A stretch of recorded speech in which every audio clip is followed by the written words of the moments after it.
Hi everyone and welcome back to my channel. Today we are reviewing Last Night in Soho, directed by Edgar Wright, starring Thommasin Mckenzie, Anya Taylor-Joy, Diana Rigg, Matt Smith and Terence Stamp. Before we go any further though, if you could be a dear and hit that like button and hit the subscribe button as well.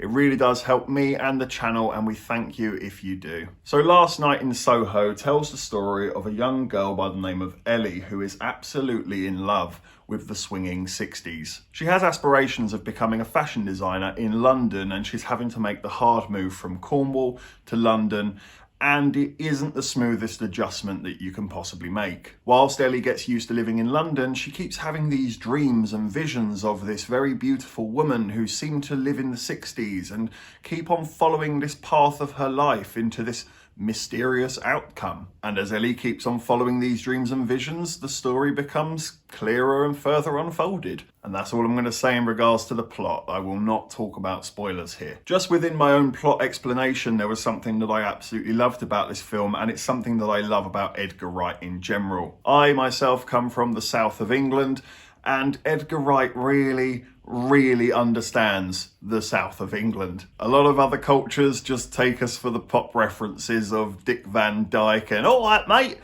and it just really isn't like that round here, not really. Edgar Wright really does understand that British charm and British humour that we really do have. This is what it's like to be British. And because of that, it really offered a lot of relatability. There are scenarios in here where, yeah, you will know what that feels like to be marginalised or not liked or deemed weird because you like something that other people don't. There's a lot of relatability towards the characters in that sense, and you can't help but like them. Getting into the performances, I thought Thommasin Mckenzie was excellent. She has a real vulnerability to her performance that you can't help but feel sorry for her and want her to succeed. Anya Taylor-Joy, for me, is on fire and has been for the last couple of movies I've seen her in. She was the best thing about the New Mutants, in my opinion. I thought she absolutely blew the roof off in The Queen's Gambit, and here it's another captivating performance where she plays a really attractive, really hot,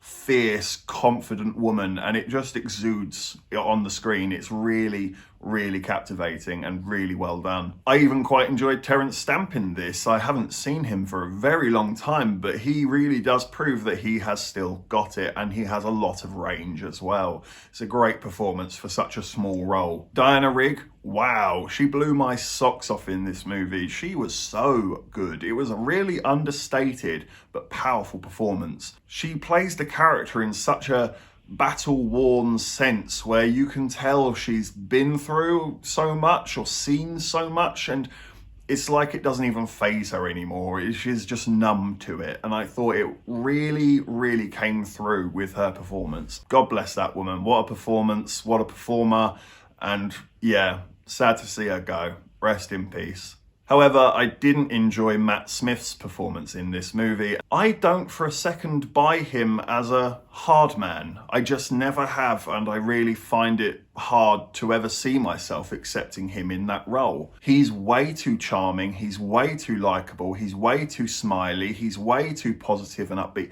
He, for me, just isn't the actor for that role, and here it came across as such a heavy-handed, hammy performance, and I just didn't enjoy him here. I realise that's harsh, but it's my true opinion. I didn't like the performance. This is going to sound really pretentious and director-ish of me, but I feel like he is getting way too caught up in the mannerisms of the character that he isn't actually understanding the character himself. It's way too focused on giving him a protruding jawline and a scowl and smoking the cigarettes and getting the accent right, that the character is so surface level. There is no depth to it. I don't find him interesting. I don't really want to know more. He just becomes generic Ronnie Cray wannabe. That's all it becomes, and that's really quite sad, to be honest. This might be going a bit too far, but nonetheless, it did remind me of a very funny joke in the British sitcom Phone Shop.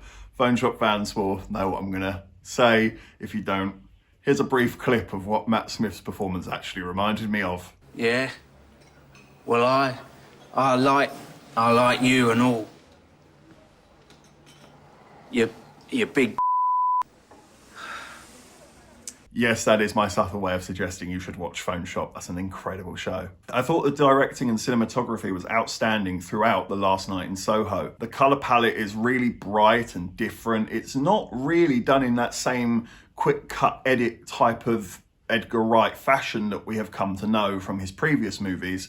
It's a little bit more drawn out. It's a little bit more natural. And I have to really give some props to Edgar Wright for doing that, for stepping out of what is very clearly his comfort zone and challenging himself and trying something different and doing it really well. There's a lot of stuff done with reflections and mirrors and things like that, and I all thought that was fantastic too. It created a real contrast between the two leading female characters in this movie when they reacted differently to the same scenario. I thought that was really clever and added a lot of depth to the characters. The soundtrack speaks for itself. It's absolutely outstanding, as it usually is in an Edgar Wright movie. There are some real gems, real classics on this soundtrack. If it does come out on a CD, I think it'd be well worth picking up. The movie has a great message that I can only applaud. So many films want to discuss this subject matter, but so many films do it in a ham-fisted, pointing fingers and blaming people type of fashion that actually the message gets lost and it ends up being more flammable than it does resolvent, if that makes sense. I didn't feel that way with Last Night in Soho. I thought the message was handled superbly. It was delivered in such a simple fashion for the audience to grasp onto and follow, understand the emotion of the character going through that scenario, and then also have the coin reversed and see the other side of it. It never pointed any fingers at anyone. It just sort of said, what a really crap situation we as a species have on our hands here. And I thought that was so well done and so mature of the writing. And that was probably my favourite thing about this movie. Just the way that such a heavy subject was handled with such care and delivered really, really well. Well done movie. That being said, though, I did find this film to be a little bit long in the tooth. When we start going off into the horror elements of this movie, I don't really think it is a horror movie. There's just horror elements to it. But when we do go down that alleyway, I feel the film gets a little bit lost in itself. It doesn't seem to quite know how to get from the middle part of the story to the end of the story, and it does seem to spin its wheels a little bit there and get lost in its own scares and jumps, rather than, be a bit neater, tighter, and more compact as a story. If I was in charge of editing this movie, I would make a suggestion that a character needs to be cut from this film. I don't know the actor's name. I will put it up on screen with a picture. I hate to say this because, of course, I want to support actors, especially new up-and-coming actors that are trying to break through and find their feet in this really hard business. But I also have to be honest about what I see as a critic, otherwise my channel is worth shit. I thought his performance was awful. I really didn't like it at all. It felt unnatural. I didn't understand his character. I didn't really like his character. It wasn't that I disliked his character, it's just I found his character to be odd. Just odd. Not even weird, just odd.